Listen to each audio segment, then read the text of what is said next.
Your employment is terminated, effective immediately. Sign the separation agreement by the end of the day, Dr. Vance." The words, sharp as a scalpel, cut through the sterile silence of Director Thorne's office. Outside, the midday sun beat down on the imposing, glass facade of St. Jude's Medical Center. Dr. Elias Vance, 41, a black single father, stood numbly. His 8-year-old daughter, Lena, waited quietly in the hallway, clutching her worn backpack, her tight curls a halo in the harsh fluorescent glow. Director Thorne, the administrative director, slid a termination notice across the polished counter with a gaze as cold and impersonal as the steel instruments Elias once wielded. "Your contract ends today, Dr. Vance." Elias simply nodded, a silent acknowledgement of the dismissal. He gathered his badge and the few personal items from his desk. Lena took her father's warm, brown hand, their fingers intertwining, and they walked out into the unforgiving light. Elias took slow, deliberate steps down the sidewalk. In the distance, the faint, distinct thump of heavy helicopter blades began to vibrate, a low, ominous hum. Dr. Elias Vance, at 41, was a study in quiet intensity. The lines etched around his deep brown eyes were carved, not by age, but by years spent making split-second decisions where life hung by a thread, where every breath was a battle. As a black single father, his existence now revolved around the predictable, yet profound, rhythm of raising Lena, his anchor. His current role was an emergency room physician, working on a short-term contract, a necessary compromise, a stepping stone. Years ago, Elias had been a decorated frontline combat physician, a hero in the unforgiving crucible of war. He didn't just treat battlefield injuries, he redefined emergency trauma surgery under fire, earning accolades he rarely, if ever, spoke of. That chapter of his life closed abruptly after a devastating mass casualty incident. A day etched in his soul. The sheer volume of loss, the chaos he could not control, extinguished the fierce, competitive drive that once defined his career. He left the military not in defeat, but in search of an environment less steeped in the constant threat of loss, a place where he could simply be a father first, a protector, a builder of futures, not just a repairer of broken bodies. This civilian job was meant to be his anchor, a stable environment where Lena could wait for him, accustomed to the sight of her dad in scrubs, ready with her backpack and a patient smile. This routine was his new battlefield, a relentless, yet stabilizing rhythm. Elias was a disciplined, reserved man. His focus was always on the patient, never the politics. He viewed his medical skill as a solemn covenant, a promise to prioritize human life above all else. As a black man who had fought to be taken seriously, in more than one uniform, that covenant meant everything. This unwavering focus, however, brought him into direct and repeated conflict with Director Thorne. Thorne, the new administrative director, was a creature of efficiency, prioritizing ruthless cost-cutting protocols over human factors. She saw medicine as a flowchart, the hospital as a business unit. Elias saw it as a desperate, sacred fight for survival. The friction had been constant, a low-burning fire. Elias had repeatedly and vocally opposed her attempts to cut corners on equipment maintenance and nurse-to-patient ratios, arguing that such reductions inevitably compromised patient safety and violated his professional oath, a betrayal of trust.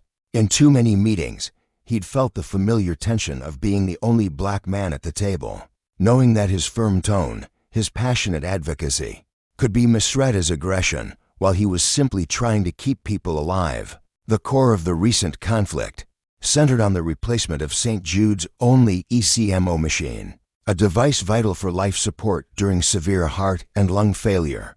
Elias argued it was end-of-life and dangerously unreliable. Thorne dismissed the $1.2 million expense as non-essential capital expenditure. For Elias, relying on that machine was a gamble he couldn't take with a patient's life. It was a betrayal of his oath, a moral compromise too great to bear. The final, heated debate had occurred that very morning over the replacement of this critical, expensive piece of monitoring equipment. Elias's argument, based on empirical evidence and his unparalleled experience, was dismissed as insubordination. For Thorne, His ethics were an expensive inconvenience that jeopardized the bottom line. The contract termination was swift and absolute, an exercise of pure administrative power, meant to send a clear message to the remaining staff: conform or be cast out. Walking out, Lena looked up at him, her small brow furrowed with confusion, sensing the profound heaviness of the moment. "Daddy," she whispered, her hand tightening in his, "did you save someone wrong?" Elias stopped, knelt down on the cold, sterile hospital sidewalk, and looked his daughter directly in the eye. His deep brown gaze was steady, unwavering. His military training kept his tone level, reassuring. "A rock in the storm." "No, sweetie," he answered, his voice firm and steady, without a trace of regret. "I chose safety. I refuse to let them put profit over people. That's always the right choice, Lena. Always." He rose, picking up the small box containing the last vestiges of his professional life, his stethoscope, a worn photograph of Lena. In the picture, a beautiful black family, just the two of them, smiled at the camera, her tight curls wild in the summer light, his arm wrapped protectively around her. He carried the weight of his dismissal, a quiet, discarded professional, but he carried his integrity, which was worth far more than any job title. His only immediate concern was the calculation, already running in his head, scrambling for rent, health insurance, school fees. His path was now uncertain, but his principle remained uncompromised. He felt a cold, familiar knot in his stomach, the same dread he'd felt years ago, realizing that the system, civilian or military, sometimes prioritizes logistics over the human cost. But this time, he wouldn't just walk away. This time, he would fight. He squared his broad shoulders, a silent vow etched into his very being. Zola would never pay the price for his unyielding moral stand. Father and daughter began the long walk home, a path usually swallowed by the hum of a car after Elias's late shifts. Today, every step was a heavy, deliberate measure of their new reality: unemployment. Elias's mind, once a rapid-fire triage unit, now ran complex financial models: rent, car payment, Zola's school trip, health insurance. The numbers were a suffocating weight. They swam against the vibrant backdrop of the city street, each calculation adding a fresh, searing layer of stress to the silent indignity of his dismissal. Zola, sensing the storm raging within her father, deliberately tried to step on his shadow, a small, innocent game. It was an endearing gesture of closeness, a tiny anchor that momentarily pulled him from the spiraling abyss of his thoughts. Elias focused on her presence, her warmth, the secure grip of her tiny hand in his, rather than the cold, administrative betrayal he had just endured. They paused at a corner store, a brief respite, as Elias bought 2 bottles of water. A sudden, piercing siren ripped through the ambient city noise. This wasn't a standard ambulance wail.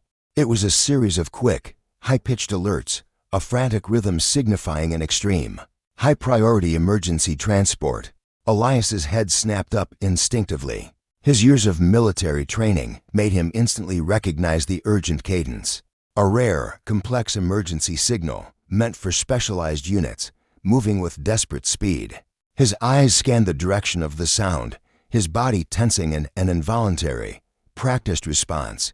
He could almost visualize the scenario, the type of injury, the personnel involved, the critical next steps. But then, just as quickly, he forced himself to relax. He reminded himself he was no longer part of that system. His hospital ID was confiscated, his expertise unwanted. He was just a black man walking home with his daughter, unemployed and discarded. The thought was bitter, a harsh metallic taste in his mouth. He continued walking, but the tension lingered, a rigid knot in his shoulders. The siren was a brutal echo of the past, specifically the disastrous night in Kandahar. He remembered the overwhelming number of casualties, the frantic scramble for working equipment, and the terrible realization that a faulty generator had caused critical delays in a field hospital. That mechanical failure, a purely logistical oversight, had contributed to the deaths of 2 young soldiers he had promised to protect. The memory was sharp, the smell of ozone, the screams, the sticky sensation of blood he couldn't wash off. Never again, he had sworn. That memory fueled his current fight against a system that valued profit over human life. He had resigned himself to a quieter existence, determined that he would only save lives under conditions of absolute professional integrity. Zola, who had observed the entire silent drama, her eyes wide with concern, piped up quietly, "But Dad, what if they really need you?" Elias squeezed the plastic bottle tightly, unable to meet her gaze. "If they need you." That phrase was the very core of his identity, the principle he had fought for just hours before. He felt the pull, the irresistible, professional gravity of an unmet crisis, a feeling of responsibility that transcended his personal situation. But he was an outside observer now. He walked on, trying to deafen himself to the distant, fading siren. The air, already thick with midday heat, began to shift. A strong, unexpected gust of wind whipped Zola's tight curls across her face, carrying with it a strange, acrid scent of jet fuel and dry grass. Elias pulled her closer, scanning the sky. The low, rhythmic thumping sound that was steadily growing louder, not receding like the ambulance, replaced the silence in his head. It was a powerful, distinctive sound that cut through the city's noise, a sound that immediately triggered Elias's long-dormant military instincts. The rhythmic thump-thump-thump quickly grew from a distant murmur to a resonant, physical vibration. This wasn't a civilian craft. The weight and speed were immense, the frequency of the blades indicating immense power and urgency. Elias looked up at the sky, shielding his eyes from the fierce afternoon sun. Two dark shapes, moving with aggressive speed and precision, appeared over the skyline. They were military medical evacuation helicopters, identifiable by their specialized markings and their low, fast trajectory. The sound escalated into a deafening roar. Shaking the windows of the storefronts, they passed and forcing pedestrians to stop and shield their ears. The noise was overwhelming, a sudden, violent interruption of the city's routine. The two massive aircraft were not heading toward the hospital. They were aiming directly for the public park just 2 blocks ahead, the only clear landing zone nearby. Elias stopped dead in his tracks, his eyes, once full of weary resignation, now sharp, focused, and instantly calculating the situation. His heart pounded with the sudden, undeniable recognition that the crisis was no longer distant or abstract. The crisis was coming to him. He was no longer walking home. He was standing in the path of a massive, unfolding emergency. If you want to see how Elias, the discarded hero, answers the call, subscribe and join us for the next chapter. The twin medical helicopters descended rapidly, kicking up a massive vortex of dust, leaves, and debris as they slammed down onto the grass of the small public park, the only clear space in the area. The noise was deafening, forcing Elias and Zola to cover their ears. The landing was executed with aggressive speed, signifying the gravity of the situation. Within seconds, a rear ramp dropped from the lead helicopter. A young, crisply uniformed officer, his face etched with controlled urgency, burst from the advanced rescue chopper, scanning the stunned crowd.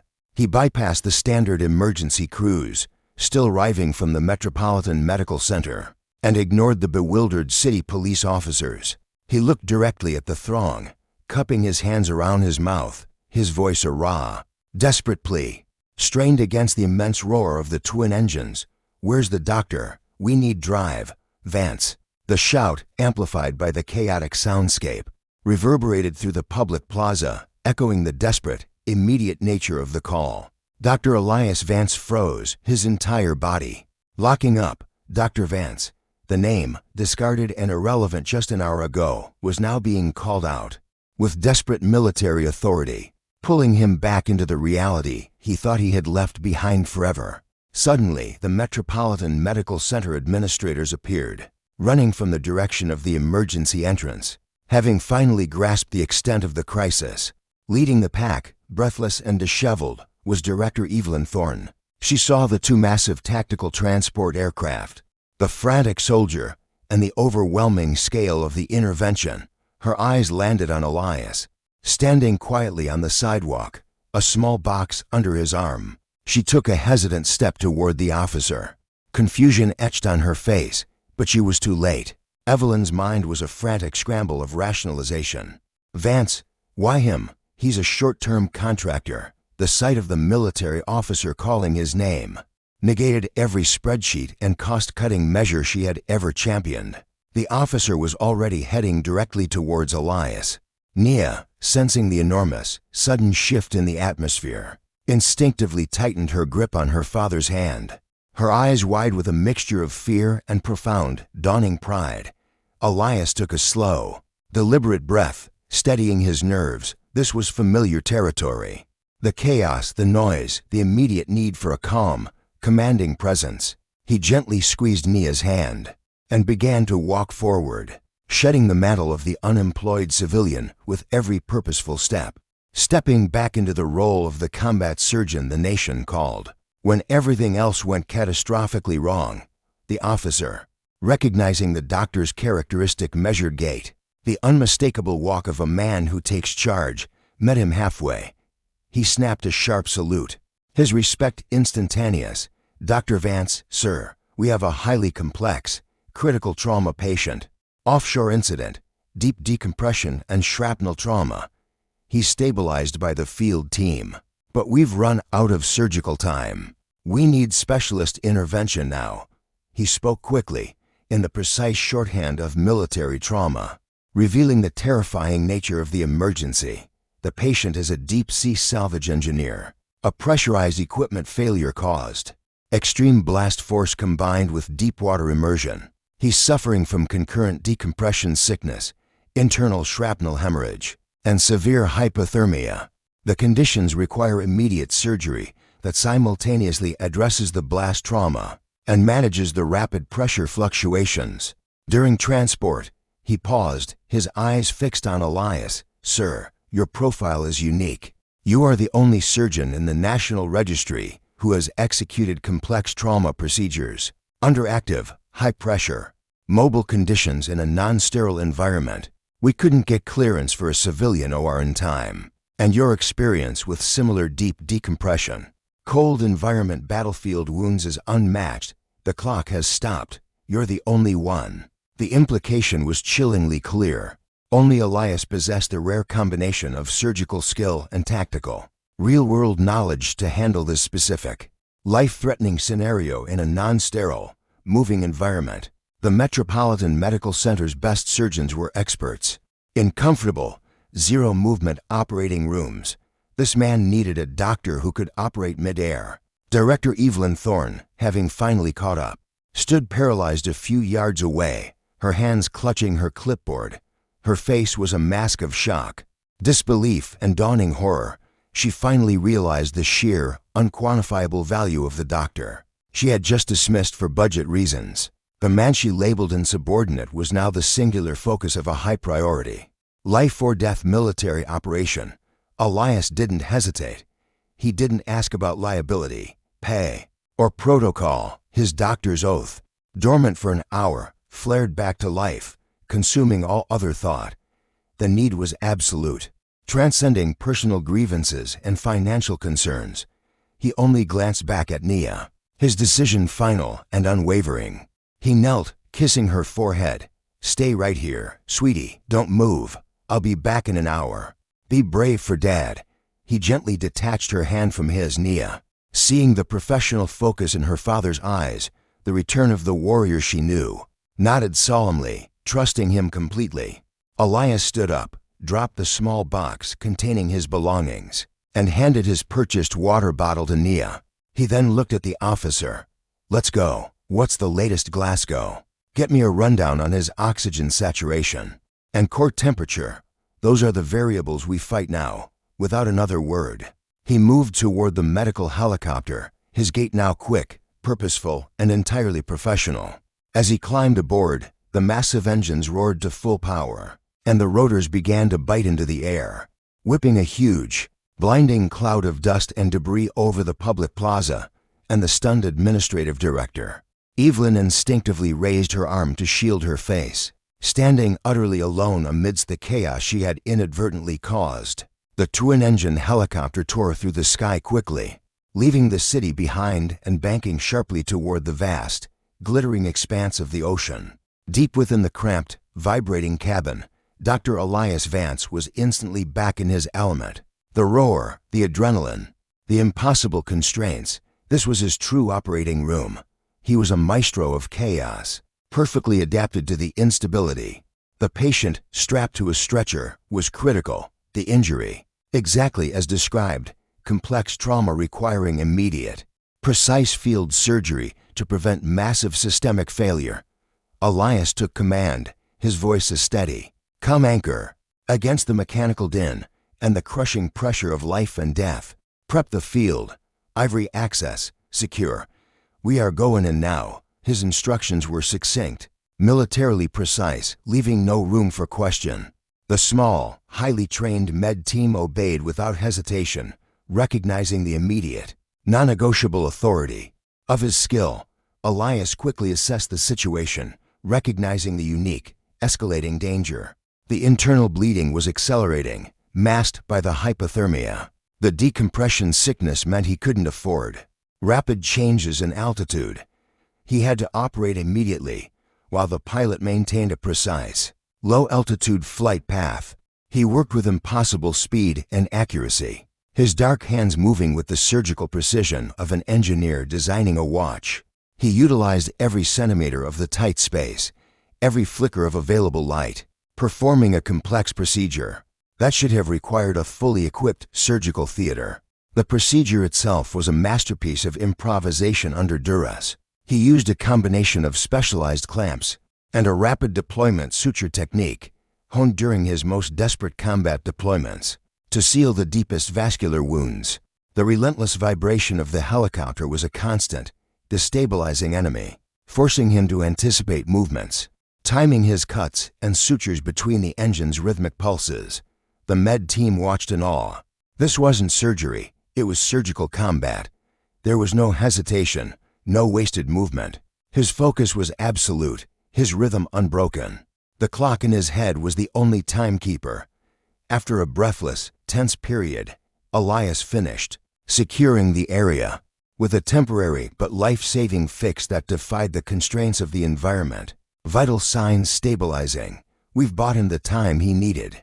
Get us back to the nearest level 1 trauma center, fast. The lead flight medic, a seasoned veteran, leaned in, his voice thick with admiration. Doctor, I've seen a lot of things. That was textbook, zero fault execution. You just did a thoracotomy and massive blood replacement. At 150 knots, Elias merely nodded, his focus already shifting to post-op care. His job was only half done. A radio transmission crackled with the good news, confirming the patient was stable enough for transport. Meanwhile, down in the community square, Evelyn Reed stood rooted to the spot, the dust slowly settling around her.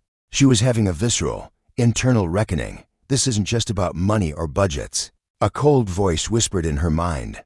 It's about capability.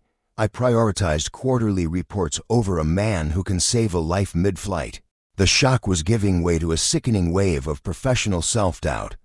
The raw, desperate sound of the military officer's shout, "We need Dr. Vance," was now the unshakable soundtrack to her administrative failure. She realized she hadn't just fired an employee. She had temporarily disabled a critical national-level asset, a black combat surgeon whose skill reached far beyond her spreadsheets, all for the sake of a $1.2 million expense that now seemed paltry and meaningless compared to the life currently hanging in the balance.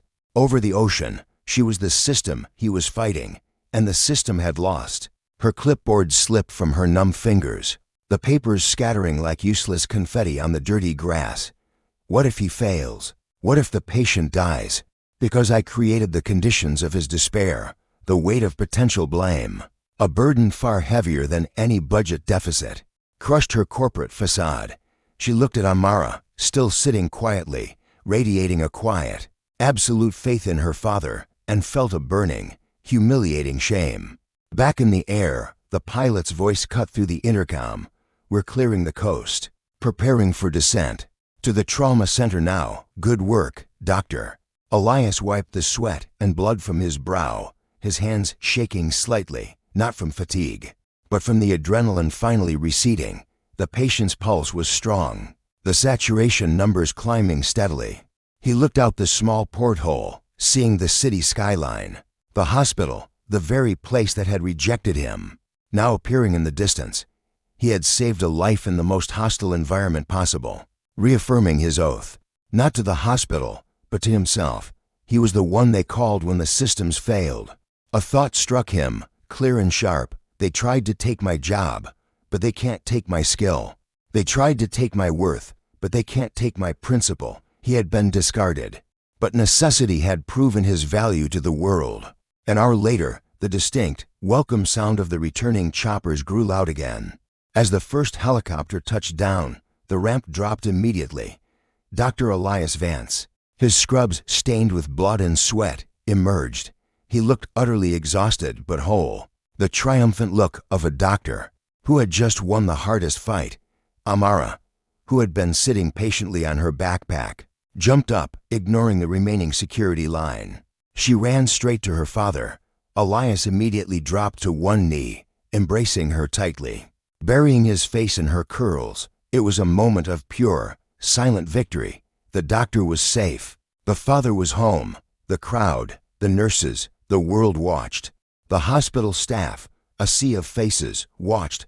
A tentative ripple of applause began, then surged. A thunderous wave of undeniable respect.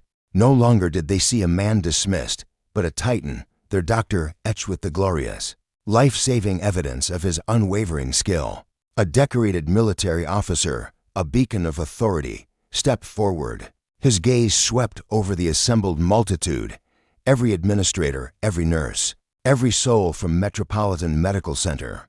He bypassed Director Evelyn Thorne entirely, his focus laser-sharp on the man who had defied the odds.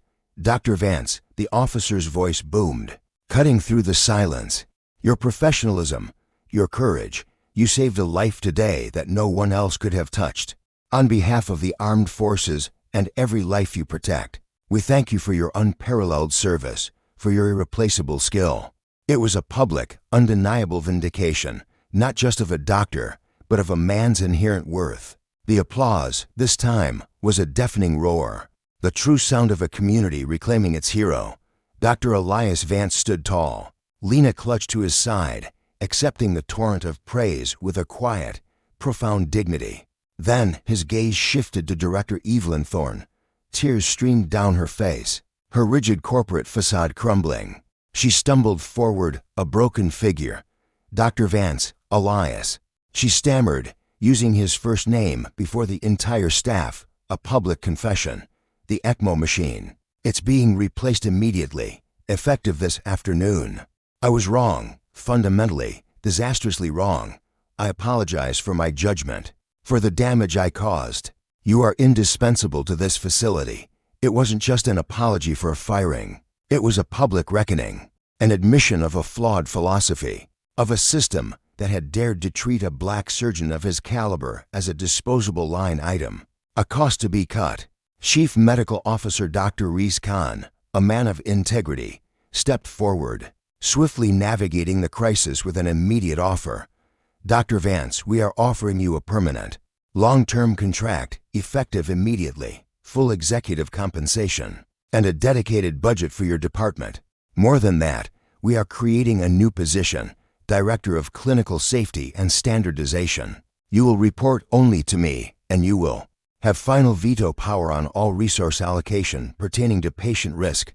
The offer was lavish, immediate, and a testament to his undeniable power. But Dr. Vance was not swayed by the glittering promise of money or prestige.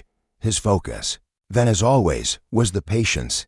My terms are simple, he stated, his voice clear, firm, and resonating with unshakable conviction, addressing the entire administrative team, ensuring every single employee present bore witness.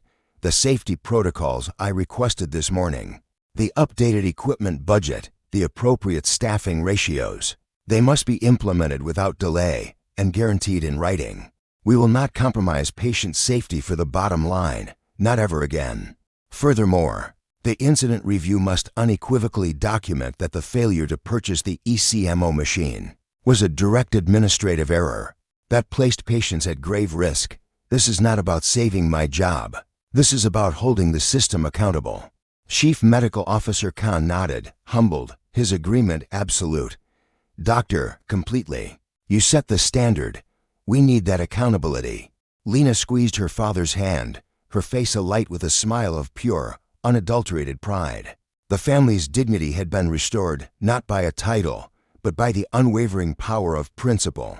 Dr. Vance took Lena's hand, retrieved the small, forgotten box, and together, they walked out of the park, leaving behind a stunned administration scrambling, already implementing his demands. As they continued their walk home, to search and rescue helicopters roared overhead, their thunderous beat, once a symbol of rejection, now echoed as a powerful salute to the man walking. From a crisis, not towards one. It wasn't the job title that defined Dr. Vance. It was this moment. Someone desperately needed to call his name. If you believe in the power of standing up for what's right, for justice, for dignity against all odds, then leave a comment and subscribe. Because sometimes, purpose doesn't just find you on the walk home. It finds you when you choose to walk a different path,